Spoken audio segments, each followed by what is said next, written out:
Hello students, welcome to this video. आज की इस वीडियो में हम करने वाले हैं प्रॉपर्टीज़ ऑफ जेनेटिक मटेरियल। मतलब एक जेनेटिक मटेरियल, कोई भी जेनेटिक मटेरियल है, हम कह रहे हैं कि नेचर ने जेनेटिक मटेरियल डीएनए को सिलेक्ट किया है, तो उस जेनेटिक मटेरियल को सिलेक्ट होने से पहले उसके अंदर क्या क्या प्रॉपर्टीज़ होनी चाहिए जिसकी वजह से वो जेनेटिक मटेरियल एक्ट करेगा। या इसको हम कह सकते हैं डीएनए वर्सेस आरएनए। हम डीएनए और आरएनए को कंपेयर करेंगे कि उसमें डिफरेंस क्या है, क्यों नेचर ने डीएनए को ही as a genetic material select किया।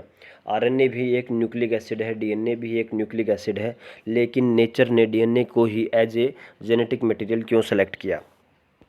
तो चलिए शुरू करते हैं। From the foregoing discussion it is clear that the debate between proteins versus DNA as the genetic material was unequivocally resolve from Hershey and Chase experiment.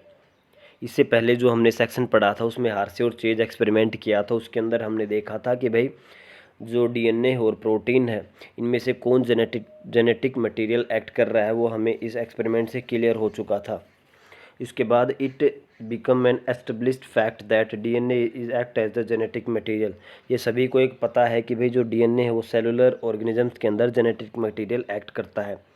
However it subsequently become clear that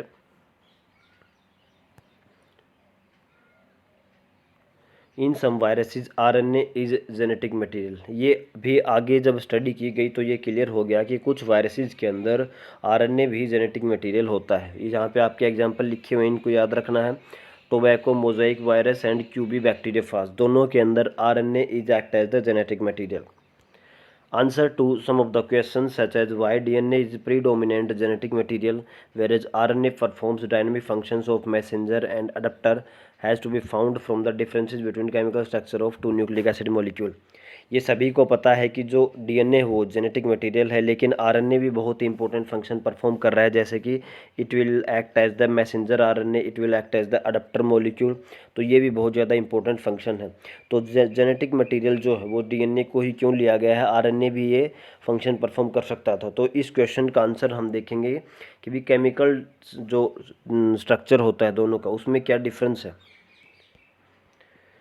can you recall two chemical differences between DNA and RNA. आपने पढ़ा हुआ है DNA और RNA का structure, तो आपको पता है जो डीएनए है उसके अंदर डीऑक्सीराइबोज शुगर है और जो आरएनए है उसके अंदर राइबोज शुगर है। एक और स्ट्रक्चर का डिफरेंस होता है जो यूरेसिल प्रेजेंट होता है आरएनए के केस में और थायमिन प्रेजेंट होता है डीएनए के केस में। तो ये दो केमिकली जो डिफरेंस है इनके स्ट्रक्चर के अंदर।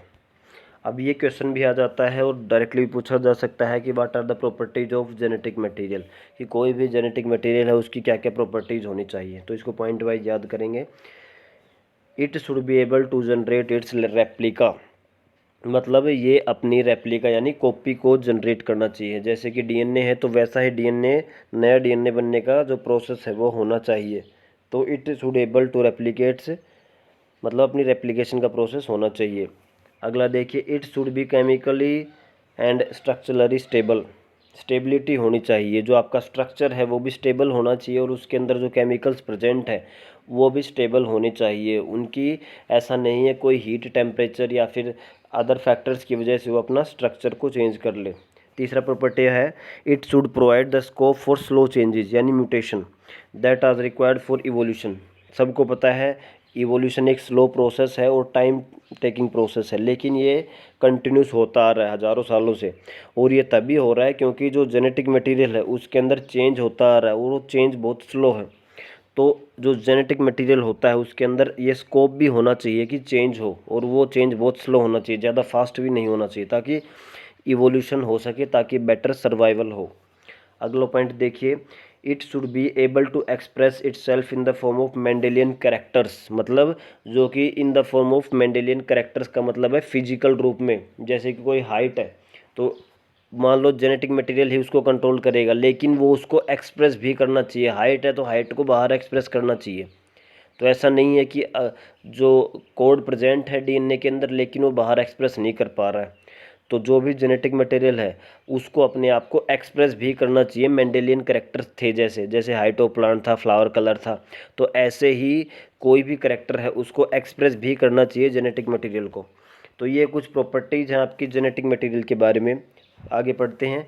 If one examines each requirement one by one because of rules of base pairing and complementarity, both nucleic acid have the ability to direct their duplication. अगर हम पहले पॉइंट की बात करें कि भी उसकी रेप्लिकेशन होनी चाहिए, तो दोनों जो है वो आरएनए और डीएनए दोनों के अंदर, क्योंकि कॉम्प्लीमेंट्री बेस पेयर के जो रूल है वो सेम है और दोनों ही अपनी रेप्लिकेशन कर सकते हैं। The other molecules in the living system such as proteins fail to fulfil the first criteria. Proteins अपना रेप्लिकेशन नहीं कर सकते तो वो इस कैटेगरी में नहीं आएंगे, लेकिन न्यूक्लिक एसिड जो हैं डीएनए और आरएनए दोनों अपने रेप्लिकेशन को कैरी आउट कर सकते हैं। अगला देखिए, the genetic material should be stable enough not to change with different stages of life cycle as with change in physiology of the organisms. ये सेकंड पॉइंट था कि भी वो स्टेबल होना चाहिए केमिकली एंड स्ट्रक्चरली। तो ये क्या है कि वो बदलना नहीं चाहिए, should not be change with different stages of life. जैसे कि एज के साथ चेंज नहीं होना चाहिए डीएनए जो आपका जेनेटिक मटेरियल है, तो वो ये है कि वो स्टेबल होना चाहिए। Stability as one of the properties of genetic material was very evident in Griffith transforming principle itself that heat which killed the bacteria at least did not destroy some of the properties of genetic material। जैसे कि हमने Griffith के experiment में भी देखा था कि जो उसने एस स्ट्रेन और आर स्ट्रेन लिए थे, तो उसके जो लास्ट वाला जो सेक्शन था उसमें उसने कहा था कि जो एस स्ट्रेन को उसने हीट किल्ड कर दिया था।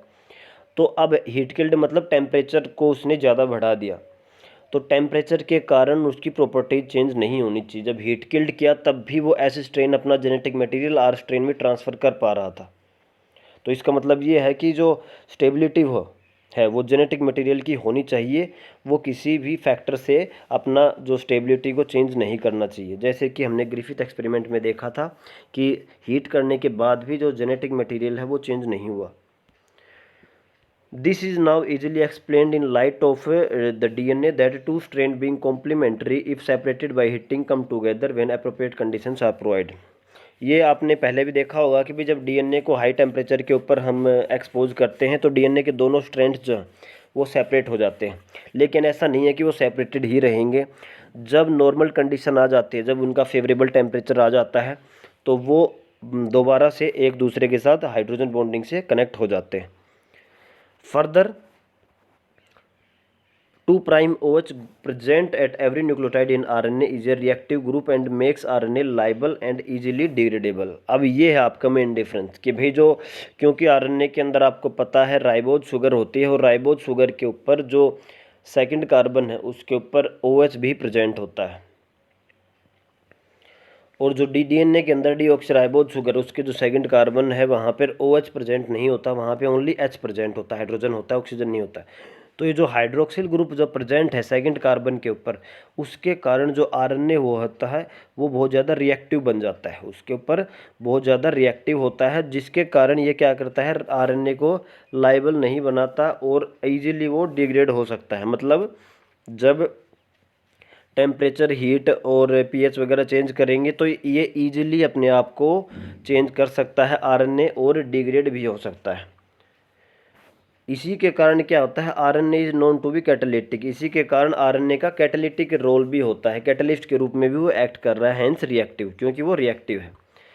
Therefore DNA chemically is less reactive and structurally more stable when compare to RNA. ये पॉइंट सबसे ज़्यादा इंपॉर्टेंट है। जब हमने डीएनए के स्ट्रक्चर को देखा तो वो क्या है, केमिकली लेस रिएक्टिव है। अगर उसके केमिकल कंस्टिट्यूएंट्स की बात किया जाए तो वो लेस रिएक्टिव है और उसका स्ट्रक्चर जो है मोर स्टेबल है, जिसके कारण वो जेनेटिक मटेरियल एक्ट कर रहा है, ना कि RNA. Therefore among the two nucleic acid DNA is better genetic material. इस पॉइंट से क्लियर आउट हुआ कि डीएनए जो है वो बेटर जेनेटिक मटेरियल है। In fact, the presence of thiamine at the place of uracil also confers additional stability of to the DNA। आपको पता है कि जो थायमीन प्रेजेंट होता है और जो आरएनए होता है उसके अंदर यूरेसिल प्रेजेंट होता है, जो थायमीन प्रेजेंट है उसके कारण भी जो डीएनए को है वो एडिशनल स्टेबिलिटी मिलती है। इसके बारे में हम अगले जो पार्ट्स उसमें पढ़ेंगे, जब रिपेयरिंग होती है डीएनए की तो उसमें अपना रोल करता है। आगे देखिए, both RNA and DNA are able to mutate. Mutation मतलब स्लो चेंज, जो धीरे धीरे टाइम के अकॉर्डिंग चेंज आ रहा है, तो दोनों ही आरएनए भी है और जो डीएनए है दोनों अपने आप को चेंज कर सकते हैं। In fact RNA being unstable mutate eight faster rate, क्योंकि आरएनए अनस्टेबल है, हमने पढ़ा उसके सेकंड कार्बन के ऊपर OH प्रेजेंट है और वो इसी के कारण उसके कैटालिटिक रोल्स भी हैं, तो वो इसके कारण फास्टर रेट से म्यूटेशन होती है, मतलब म्यूटेशन बहुत फास्ट होती है आरएनए के केस में। Consequently viruses having RNA genome and have shorter life span mutate and evolve faster. जैसे कि आपने देखा है कि जो जितने भी वायरसेस हैं जिसके अंदर के आरएनए जिनका जेनेटिक मटेरियल है उसकी लाइफ स्पैन बहुत ही शॉर्ट होती है और बहुत जल्दी वो अपने जेनेटिक मटेरियल के अंदर म्यूटेशन शो करते हैं और जिससे उनका इवोल्यूशन जो है वो बहुत जल्दी होता है। इसीलिए जो वायरसेस हैं उसको मारना बहुत ही मुश्किल होता है क्योंकि वो बहुत ज़्यादा इवोल्यूशन शो करते हैं, बहुत ज़्यादा म्यूटेशन शो करते हैं। आगे देखिए, RNA can directly code for synthesis of proteins hence easily express the character. ये आखिरी था कि भी वो मेंडेलियन करेक्टर के रूप में अपने आप को एक्सप्रेस करना चाहिए। तो आरएनए हमें पता है डीएनए से एमआरएनए बनता है, एमआरएनए से प्रोटीन बनता है, प्रोटीन के बाद हमारा एक्सप्रेशन होता है। तो आरएनए जो होता है ना वो डायरेक्टली कोड कर सकता है सिंथेसिस ऑफ प्रोटीन्स को, लेकिन डीएनए नहीं कर सकता। डीएनए किसके ऊपर डिपेंड होता है? आरएनए के ऊपर। DNA however is dependent on RNA for synthesis of proteins. Proteins की सिंथेसिस के लिए डीएनए को आरएनए की ज़रूरत होती है। हमें पता है डीएनए से एमआरएनए बनता है तभी जाके प्रोटीन्स बनता है। The protein synthesising machinery has evolve around RNA. RNA के आसपास ये जो प्रोटीन सिंथेसिस है वो होती है। तो ये जो जिसका इवोल्यूशन है, जो ये आपका ट्रांसलेशन है, इसका जो इवोल्यूशन है वो मेनली आरएनए को ही ध्यान में रख के हुआ है। The above discussion indicate that both RNA and DNA can function as genetic material।